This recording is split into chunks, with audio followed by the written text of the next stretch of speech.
Hey, it's Mazzy and welcome back to the channel. Here's a VinylCon Los Angeles wrap-up video. I showed two previous video I posted over the weekend of the days in Los Angeles, so go check those out. They actually show the proceedings and the meetups and the record store tours and the VinylCon itself. And fun time.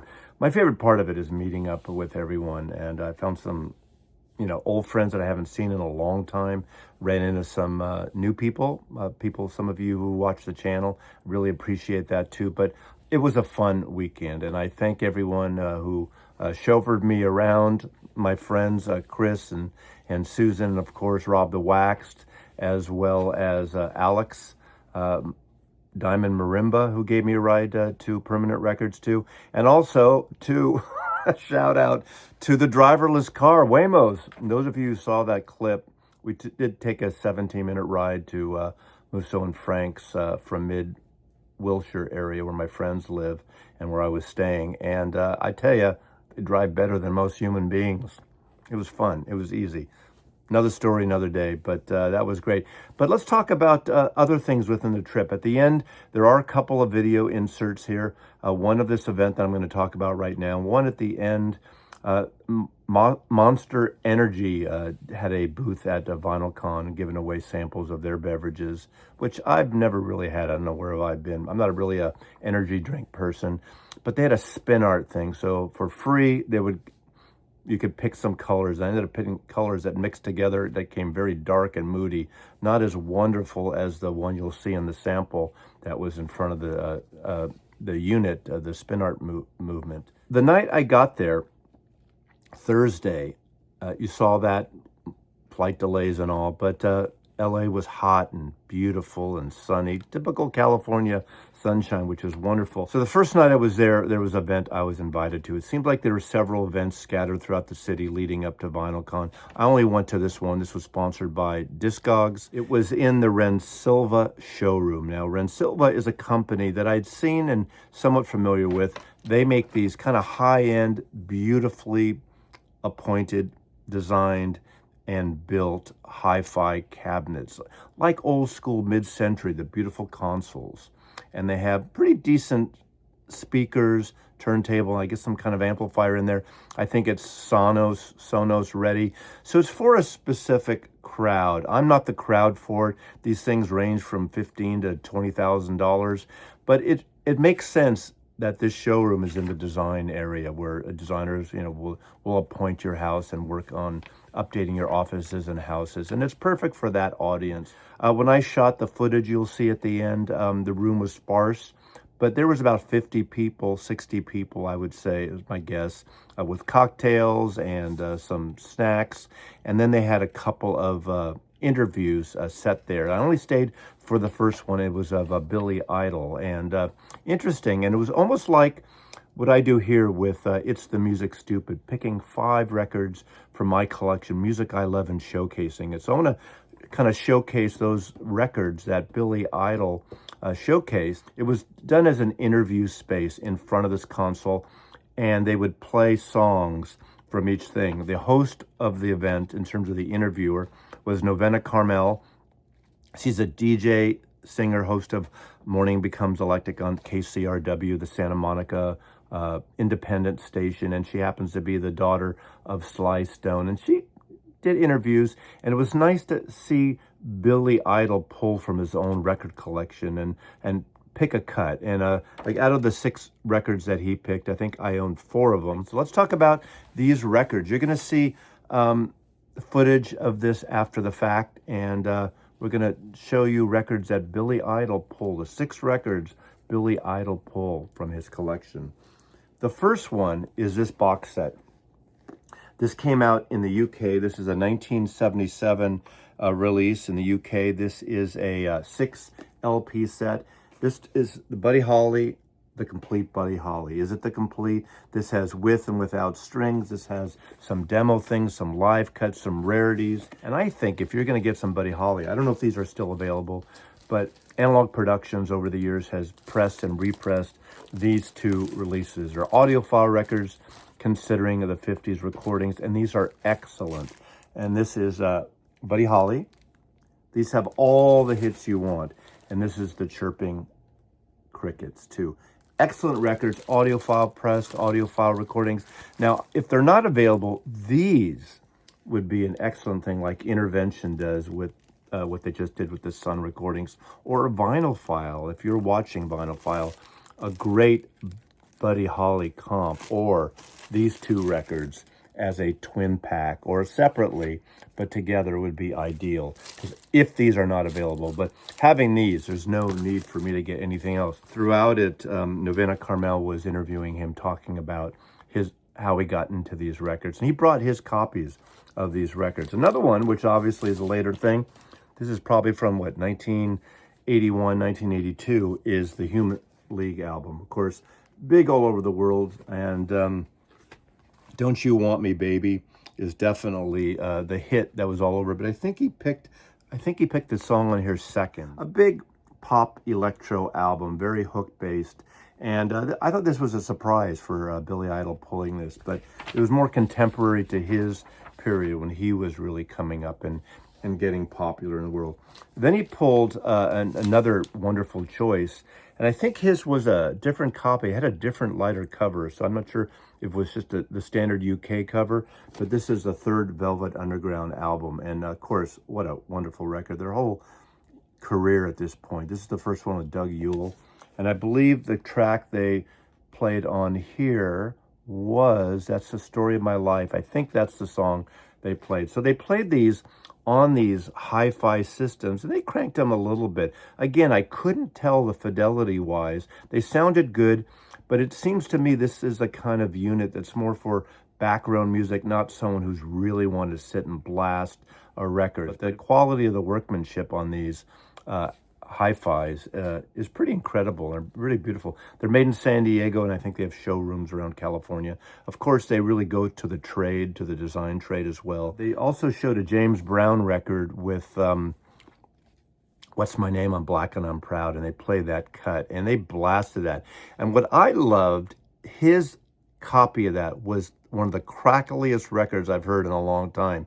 And to hear this crackly record on a nice kind of chill out hi-fi was really interesting. It just goes to show that all this talk about, wonderful presses, audiophile presses, pristine presses, quiet, not noisy presses, that you get someone like artists. A lot of artists don't give a crap about the audiophile thing. It's the music. It's the music stupid. And this is the perfect example of that. So I had a little bit of a smile on my face when he was playing that. Sure, I would love a quieter copy and of a James Brown record like that. You don't want it noisy, but a lot of those soul and R&B records and party records, rock and roll records, were cranked up, played, stacked up, and so having them play that and having, almost like a shy Billy Idol sit and listen to it and kind of grooving in his chair to it was kind of enjoyable too. Then there's a segment he talked about the Stooges and talked about hearing that first album, how that really changed his way of thinking about music and the feeling of music. And, this is proto-punk, that first Stooges album. But then the album he actually showed was Funhouse. And they played a track on here. I think they played maybe Dirt. I'm not quite sure if it was Dirt now. I don't remember exactly.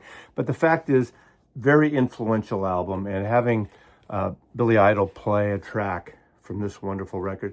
And then the last record he plays, one I don't have, but it really intrigued me. And I've heard of obviously King Tubby mixing of a lot of dub stuff and doing dub mixes, but a Dennis Brown dub albums. And there's apparently a series of these records. I don't have any of them. And they're mixed by King Tubby. They're Essential Roots reggae dub compilations. I think these are from the mid to late 1970s, and he played a track like that. But we always know how the punk scene, especially, everything from the Clash and the British UK punk scene were more influenced by dub and reggae music than the American punk bands of the time. And that was a big part of it. So that was a cool record. I think that was the record he played just prior to the final James Brown song, and just love that. So without further ado, here is the Discogs event at Rensilva.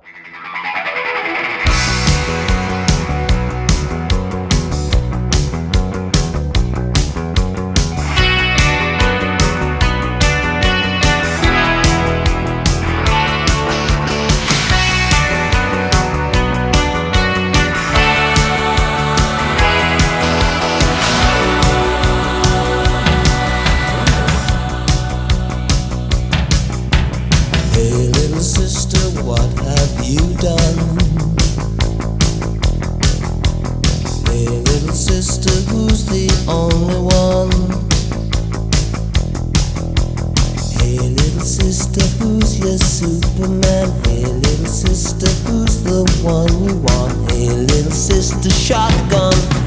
It's a nice day to start again. It's a nice day for a white wedding. It's a nice day to start again. Hey, little sister, who is it you're with? Hey, little sister, what's your spicy wish? Hey, little sister, shotgun, oh yeah. Hey, little sister, who's your Superman? Hey, little sister, shotgun. It's a nice day to start again. It's a nice day for a white wedding. It's a nice day to start again. Ow!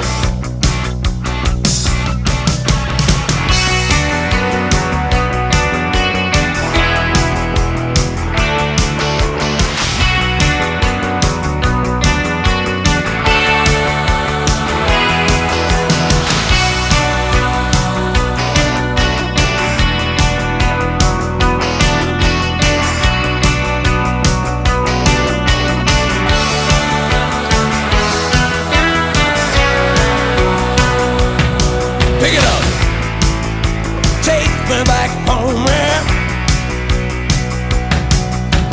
Hey, little sister, what have you done?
down to the root.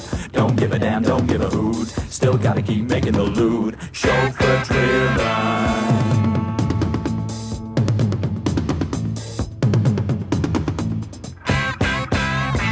Gotta make it quick as you can. Give a love and make you a man. Get her in the palm of your hand. Bread from heaven.